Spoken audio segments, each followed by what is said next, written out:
আজকের এই দিনটিকে আমরা জাতীয়ভাবে উদযাপন করতে পারছি, ব্যক্তিগতভাবে উদযাপন করতে পারছি, রাজনৈতিকভাবে উদযাপন করতে পারছি। এবং এই ঐক্য একটা বার্তা দেয় যে ফ্যাসিবাদ প্রশ্নে, ফ্যাসিবাদ বিরোধিতা আমরা এখন ঐক্যবদ্ধ আছি।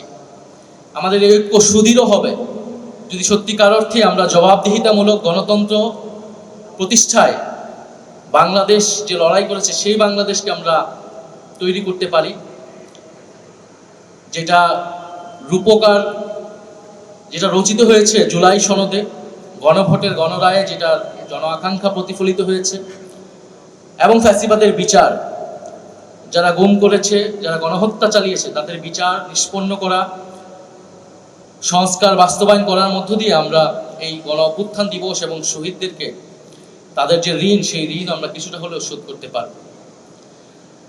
আজকের রচনা এবং চিত্রাঙ্কন প্রতিযোগিতায় যারা অংশগ্রহণ করেছে তাদেরকে শুভেচ্ছা জানাই, যারা ভালো করেছে তাদেরকে শুভেচ্ছা জানাই। আমি মনে করি যে জুলাই গণ অভ্যুত্থানকে সামনে এগিয়ে নিয়ে যাবে এই শিশু কিশোররা। কবি সুকান্ত ভট্টাচার্য বলেছিলেন যে নবজাতকের কাছে তিনি প্রতিজ্ঞা করছেন যে এই বিশ্বকে বাসযোগ্য করে যাবেন। আমাদেরও সে দায়িত্ব। আমরা তরুণ অবস্থায়, বিশ্ববিদ্যালয়ের ছাত্র অবস্থায় আমরা আমাদের দায়িত্ব পালন করেছি।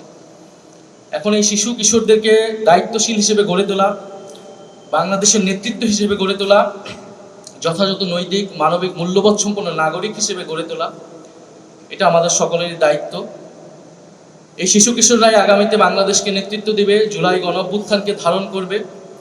এবং জুলাই গণ অভ্যুত্থান আমাদের সাহিত্যে, আমাদের ইতিহাসে স্বর্ণাক্ষরে লেখা থাকবে।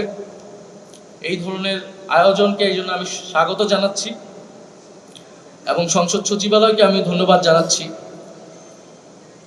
জুলাই গণ অভ্যুত্থান যেহেতু আমাদের একটা জাতীয় দিবস, আমরা জাতীয়ভাবে এটা পালন করছি। আমরা অতীতে দেখেছি যে এই ধরনের জাতীয় দিবসগুলোতে রাজনৈতিক পক্ষগুলা এক হতে পারে না, একসাথে উদযাপন করতে পারে না।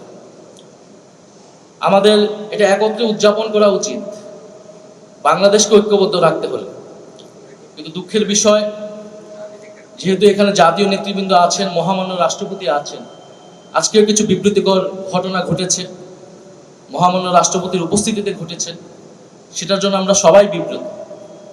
এবং সারা দেশের বিভিন্ন জায়গায়, বিভিন্ন জেলায় আমরা এরকম বিভাজন দেখেছি।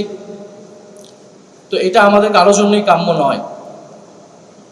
আমরা জাতীয় অনুষ্ঠানে আশা করব যে সার্বজনীনভাবে এই অনুষ্ঠানটা পরিচালনা করা হবে, সার্বজনীন বক্তব্য, সার্বজনীন ইতিহাস সেখানে উপস্থাপন করা হবে, যাতে আমরা সকলেই সেটাকে সমানভাবে অংশীদারিত্ব অনুভব করতে পারি।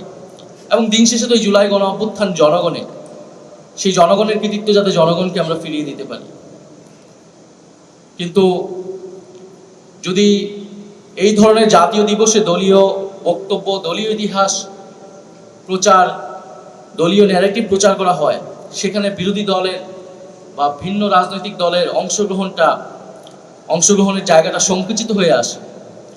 ফলে আমরা আশা করব যে এই বাংলাদেশ আমরা গণ অভ্যুত্থানের পরে পেয়েছি, আমরা আমাদের রাজনৈতিক সংস্কৃতিতে এটা পরিবর্তন আনব, যাতে আমরা জুলাই গণ অভ্যুত্থান দিবস এবং এটার যে স্পিরিট, যে গণতান্ত্রিক এবং বৈষম্যহীন বাংলাদেশ, সেটা আমরা ঐক্যবদ্ধভাবে উদযাপন করব। আমাদের রাজনৈতিক মত থাকবে, ভিন্ন মত থাকবে, সমালোচনা থাকবে, কিন্তু জাতীয় প্রশ্নে মহামান্য রাষ্ট্রপতি যেখানে উপস্থিত থাকবেন, সেখানে আমরা সার্বজনীনভাবে, ঐক্যবদ্ধভাবে আমরা জাতীয়ভাবে আমাদের জাতীয় ইতিহাস চর্চা করতে চাই, জাতীয় দিবসগুলোকে আমরা উদযাপন করতে চাই।